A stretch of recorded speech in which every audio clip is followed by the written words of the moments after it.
Producers association president സ്ഥാനത്തേക്ക് നിർമ്മാതാവ് Sandra Thomas അല്പസമയത്തിനകം നാമനിർദ്ദേശ പത്രിക സമർപ്പിക്കുന്നു. ഓഗസ്റ്റ് 14-നാണ് നിർമ്മാതാക്കളുടെ സംഘടനയിലേക്കുള്ള തെരഞ്ഞെടുപ്പ്.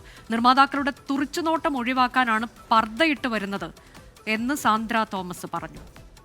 സൂര്യശ്രീ വിശദാംശങ്ങളുമായി. സൂര്യശ്രീ, വലിയ കലഹത്തിലേക്കൊക്കെ പോയതാണ് സാന്ദ്ര തോമസും പ്രൊഡ്യൂസേഴ്സ് അസോസിയേഷനുമൊക്കെയായി.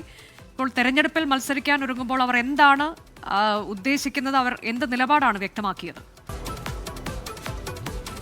അനുജ, നിലവിൽ പ്രൊഡ്യൂസേഴ്സ് അസോസിയേഷൻ നേതൃത്വത്തിലുള്ളവർക്കെതിരെ തന്നെ ആരോപണങ്ങൾ സാന്ദ്ര തോമസ് ഉന്നയിക്കുന്ന ഒരു സാഹചര്യത്തിലാണ് നിലവിലുള്ള നേതൃത്വത്തിനെതിരെ മത്സരിക്കാനായിട്ട് തന്നെ സാന്ദ്ര തോമസ് ഒരുങ്ങിയിരിക്കുന്നത്.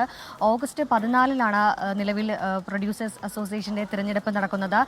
അതിനായിട്ട് പ്രസിഡന്റ് സ്ഥാനത്തേക്ക് തന്നെ മത്സരിക്കും എന്നാണ് സാന്ദ്ര തോമസ് അറിയിച്ചിരിക്കുന്നത്. നിലവിലുള്ള ഈ സംഘടന ആരുടെയും കുത്തകയുള്ള നേതൃസ്ഥാനങ്ങൾക്കെതിരെ മത്സരിക്കും എന്ന് തന്നെയാണ് സാന്ദ്ര തോമസ് അറിയിച്ചിരിക്കുന്നത്. ഇപ്പോഴും ഞാൻ ഒരു ഗൗരവകരമായ ഒരു കുറ്റം ആരോപിച്ചിട്ട് അത് പോലീസ് കുറ്റപത്രം കൊടുത്ത് കോടതിയിലിരിക്കുന്ന പ്രതികൾ 4 പേരെ പ്രതികളാക്കി പോലീസ് കുറ്റപത്രം കൊടുത്തിരിക്കുകയാണ്.